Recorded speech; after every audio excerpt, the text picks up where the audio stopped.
Hello everybody, how are you all doing? Welcome back to Mancity Unplugged, your very own Mancity fan channel.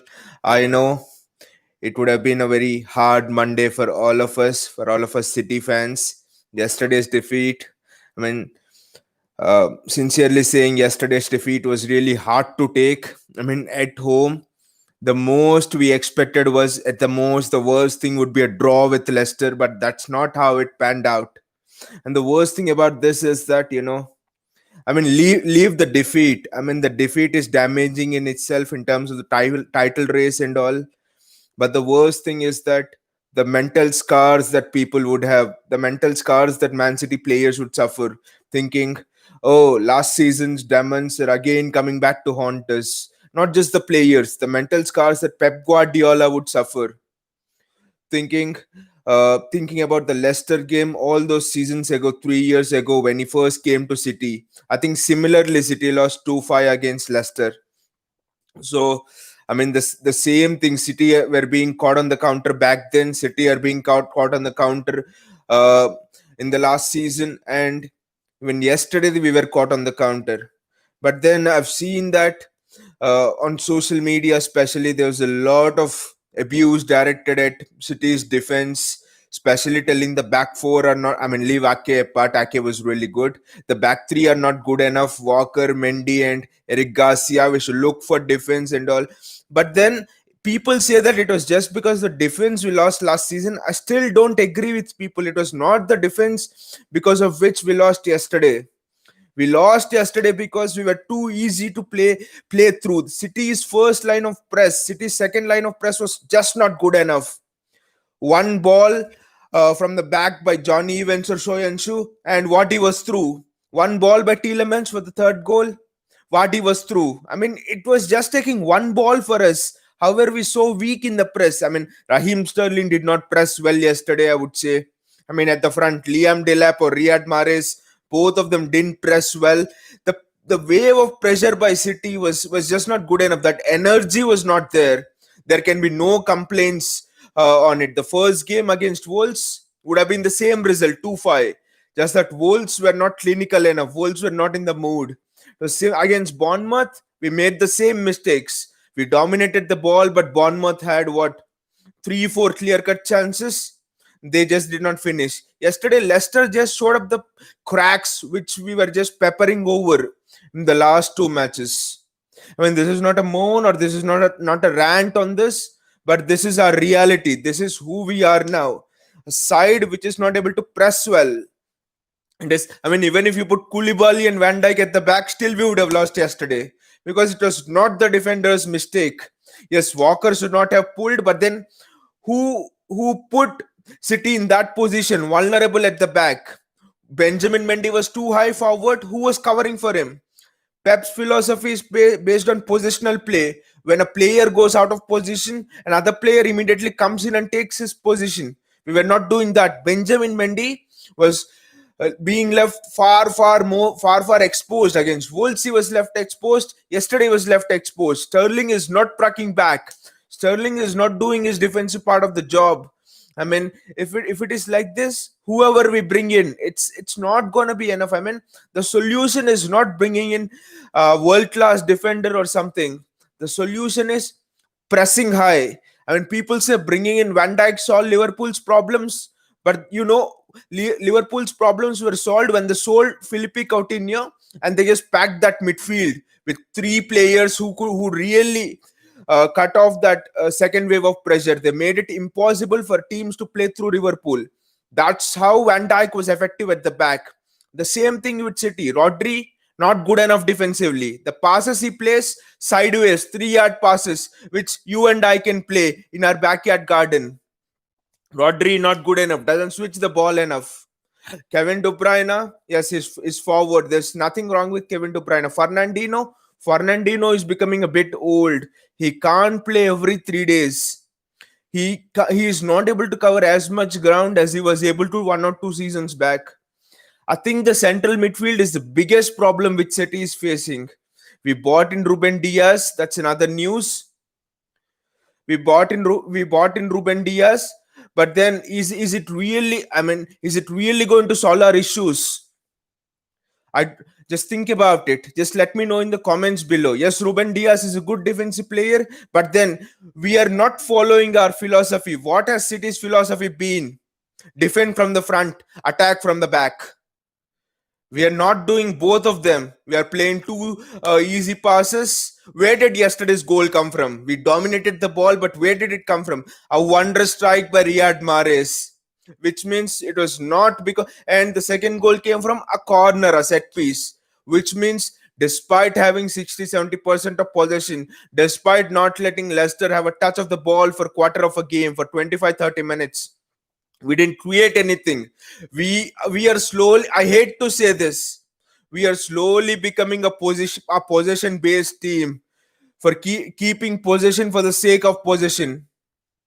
I mean, it is so boring to be a team like that, a team that is not adventurous. From when have we become like that? A team that is fearful to play, a team where whenever it is thinking to play a pass forward, is thinking about the back. Oh, if I play this pass, if it is misplaced, my defense will be left vulnerable. My midfield is not good enough to cut down the danger. That is the mindset with which we are going into games. This mindset is not good enough for the title. If you go into the forest to hunt with the mindset that, oh, I have to be careful that I might be hunted as well, you can't achieve. I mean, life is either a daring adventure or nothing. That should be the philosophy. That is as much true in sports as it is true in life. That is the philosophy with which City played in the past seasons. That is how we should play. But no, playing sideways passes, just keeping possession for the sake of it, just always playing the pass into the wingers, and then they bump the ball into the middle. I mean, how many times do we do this? Why can't we play more through the middle? I mean, we will get found. We are found out. We don't have people who can head the ball or something. Why are we always putting it into the wing and then asking them to cross the ball into the middle? I don't understand this tactic. Because in the previous seasons, we passed the ball through the middle. We passed it through the wing. We just mixed it up. But this time, no. Yesterday, no. Yesterday, how many times did we pass the ball through the middle? How many times did we try to open Leicester up? No, always send it to the wing and then cross it in. Leicester were happy defending. Even when we didn't have the ball in the first 25 minutes, Leicester were really happy. Leicester were more than happy knowing that they will get that one chance. They'll get it. Leicester just wanted to defend deep yesterday. Guardiola said it is difficult to play against a team that doesn't want to play, it just wants to defend. That is true. But we faced much more, we faced teams which defended more compact than this. In the previous seasons, we faced Wolves who defended even with the striker. Still, we were able to cut them through like a hot knife through butter and score goals. But yesterday, Raheem Sterling again, he is not taking shots with conviction. That's another factor which played against us yesterday. Sterling was just not good enough. I think it's time to just drop him and bring in Ferran Torres. I mean, Pep Pep should send out a message in the next game, which is against Burnley in the Carabao Cup. Uh, he should just bring in a Ferran Torres or something and drop Sterling and show that if you don't perform, if you don't carry out your duties, which tracking back for Sterling. This was the second time he did the mistake. What is he thinking? What is Sterling thinking? Is he bigger than the club? No way. I mean, Sterling should just be dropped, whoever it is, even if it is KDB. If he doesn't perform, he should be dropped. I mean, how many more chances will we give Rodri? I mean, how much fragile can someone be in the midfield? I mean, this guy, I mean, he has a one season, he has an entire season under his belt, but he still can't seem to sniff out danger.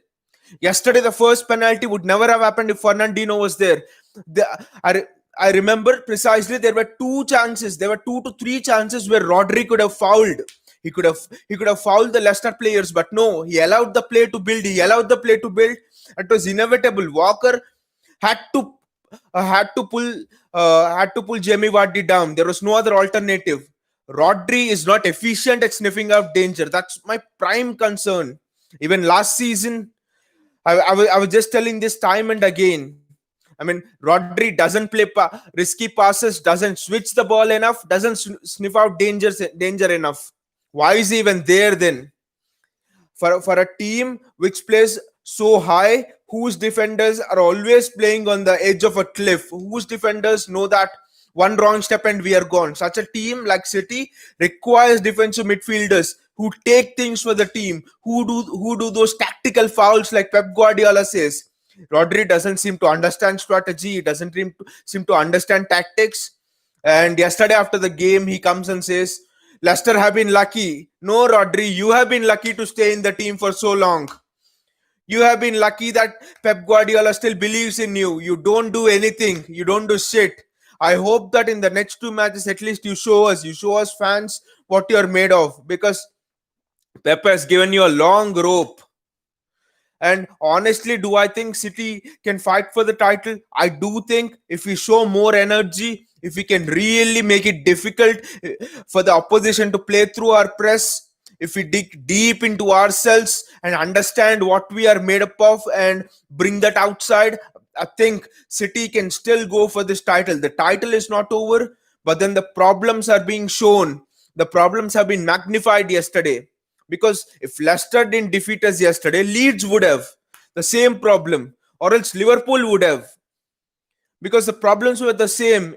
I'm happy that we lost yesterday at least, and we didn't lose to Leeds or another match further down the line, which is more important. I'm happy that this sort of defeat didn't happen in the Champions League knockout match this season.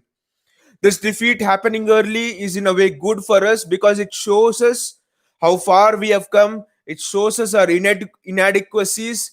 It gives Pep a lot of food for thought. It tells Pep where he needs to improve.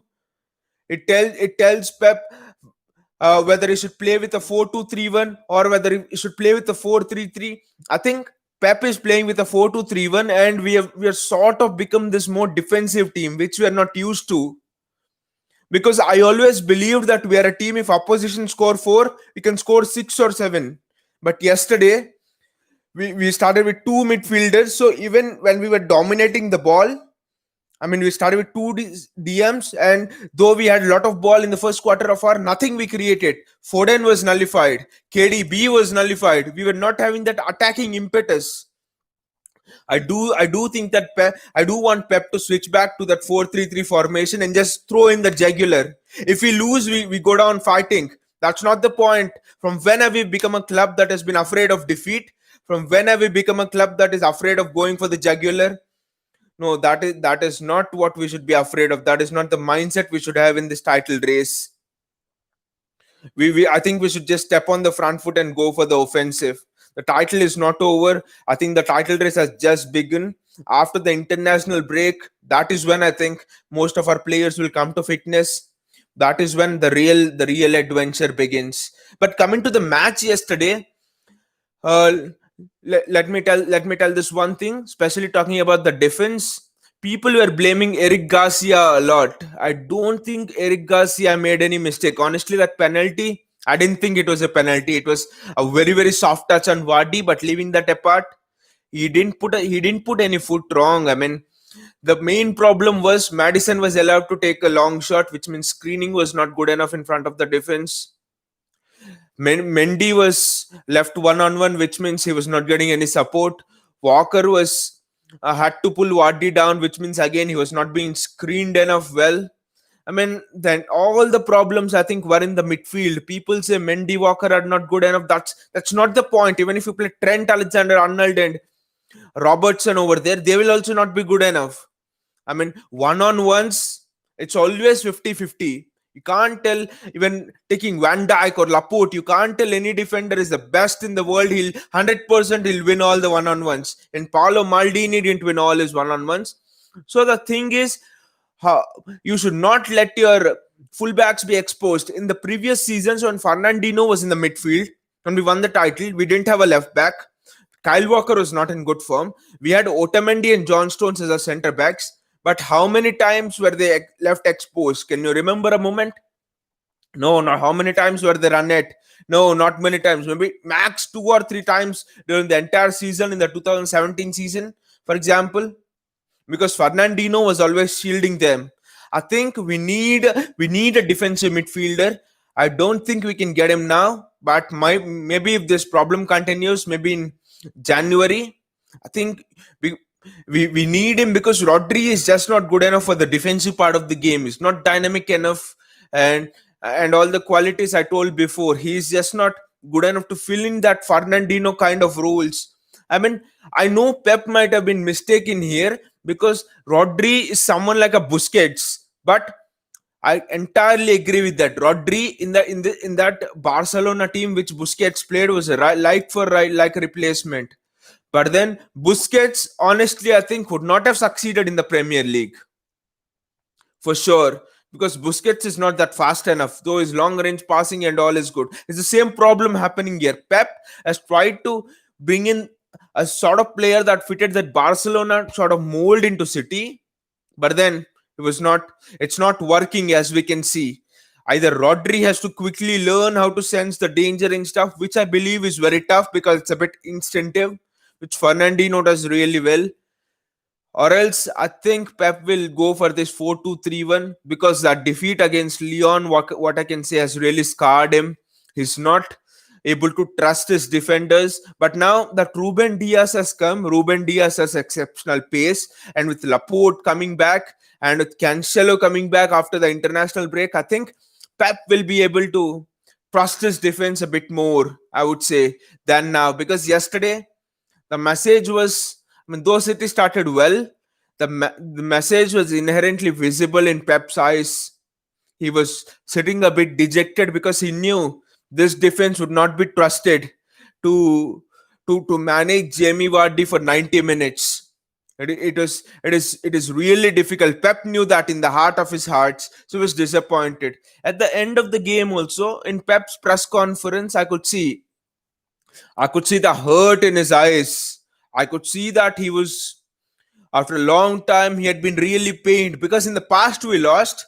We lost to Liverpool in the past in over the two legs in the Champions League, but we were dumped out of the Champions League by Spurs. But Pep was not as hurt. Yesterday was something that I saw Pep being really hurt, which I haven't seen in the past 3-4 seasons. Is something that is going to give in. I would say Pep sees this as the biggest challenge he has ever faced in his life, in his management career. It's, I mean, Pep loves challenges. Pep is someone who likes to be challenged every moment, especially about the game. And he told this one keyword: "Don't worry, I'll come up with solutions." That's very interesting and intriguing, I would say. What sort of solutions would Pep come up with? I think somehow deep down, I have this gut feeling that enough is enough. Pep is gonna go with that three at the back. You remember Antonio Conte in the 2016 season, Pep's first season? I think he lost his first 3-4 matches, and then everyone was saying Roman Abramovich will just sack him and all. Suddenly, he switched to 3-5-2, and they won the league. I think Pep is gonna think about the 3-5-2. He thought about the 3-5-2 when he was at Barcelona, but that never quite materialized. That never quite came into fruition. And now I think is the apt time: 3-5-2, Ake, Ruben Diaz, and Aymeric Laporte, with Walker and Benjamin Mendy as a wing backs. Because then playing that 3-5-2, I think you can get an extra body. You can get some extra bodies into the midfield, which and it makes it difficult for the opposition to play through the press. I think 3-5-2 is the way to go, with Ferran Torres and maybe a Riyad Mahrez or a Raheem Sterling, are two strikers who could be split high and wide, which could give a problem for the opposition centre backs. And De Bruyne and Phil Foden can then exploit the spaces between the two centre backs. I mean, 3-5-2 would be an ideal formation, and I would really like Pep to experiment with that in the Carabao Cup against Burnley. I don't see any other formation for us, especially with Rodri in the midfield, unless I might be proven wrong and Rodri might start sensing danger and playing really well, or we might start pressing really well from the next game. But then I think playing 3-5-2 gives that extra option for Pep to really bring in his wing backs high and wide and utilize that pace of Mahrez and Ferran Torres up front with Aymeric Laporte, Ruben Diaz, and Ake. All the three of them very good at pinging that through balls, and all the three of them very sound defensively. It looks like an exciting tactic, but it remains to be seen what Pep does. But that defeat hurt me. It really hurt me. I was thinking about it. 2-5 at home. But but then if we can learn lessons from it, if we can become a better team due to this defeat, I don't care. The happiest thing for us is the defeat came so early in the season, because honestly speaking, we could have lost to Wolves as well the first match. We could have lost to Bournemouth as well, second match. We could have lost to, and now we have lost to Leicester. So instead of feeling unhappy that we lost one match, I think we should feel happy that we didn't lose 3-3. Then just imagine the pressure that the players would have been under, Pep would have been under, with many players injured. And I've heard John Stones was also injured yesterday before the match. That's another blow. I think that's the reason why Ruben Diaz has been bought in so quickly. The signing was completed. So the fragile team would have been broken more and more mentally if we had lost all the three matches, but that didn't happen. So positives for us to take, that yesterday's defeat has taught us so many lessons, and taking all of that into stride, we can just move forward and make sure that we don't commit the same mistakes till the end of the season. Even if we lose, it doesn't matter, but I don't want us to lose to any side that just plays on the counter, to any side that just defends deep. Sides like Man United in the top six, who also do it, who defend deep.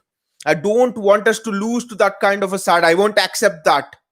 Other than that, if we concede goals and if we lose, if the team plays really well through our midfield, goes and scores, I'm happy even if we lose. We fought. So important that we take in the lessons, important that we don't break down mentally, knowing that we have won 14 games in the 2 seasons back and won the league from Liverpool. Just keep all of that into the mind, dig deep into yourself, believe in yourself, and let's go. We have another game in the next 2 days against Burnley and then Leeds. Then we'll see from where it goes. And just a point on Ruben Diaz.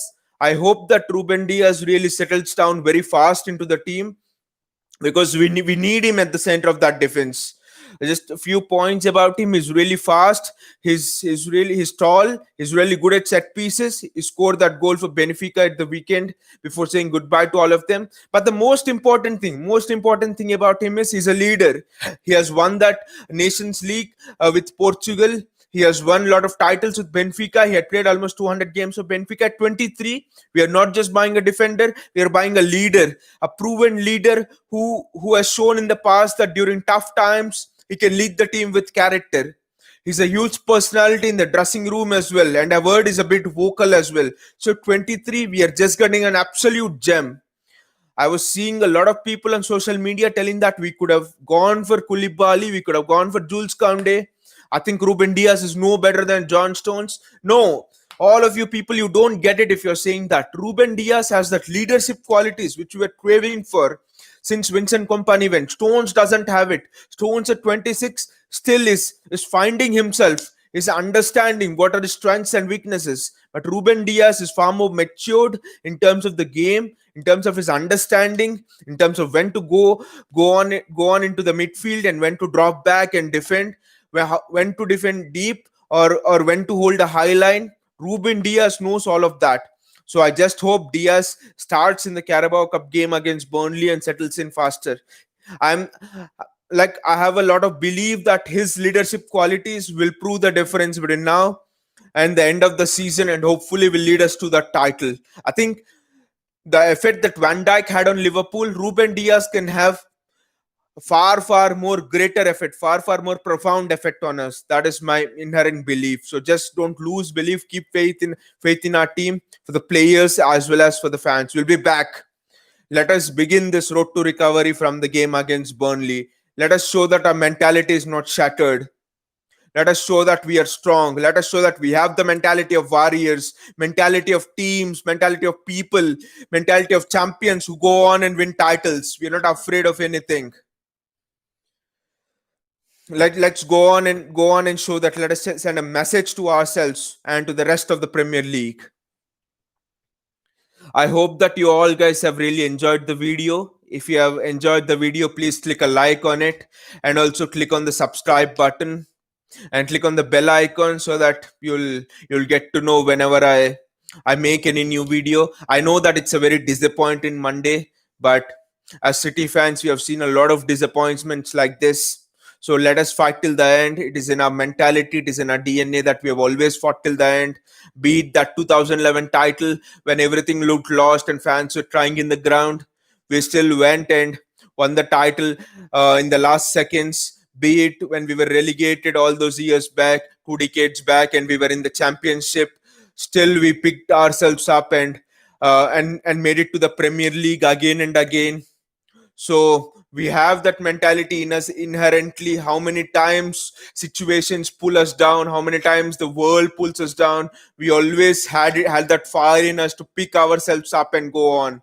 It is another time now, it is another test now to do the same way. So let's just go for it and prove to the world, prove to ourselves that we believe in the team. We believe that we can fight for the title. Let's fight till the end and not give up. Thank you so much and enjoy a great Monday. See you all again tomorrow. Thank you for watching. Take care. Bye.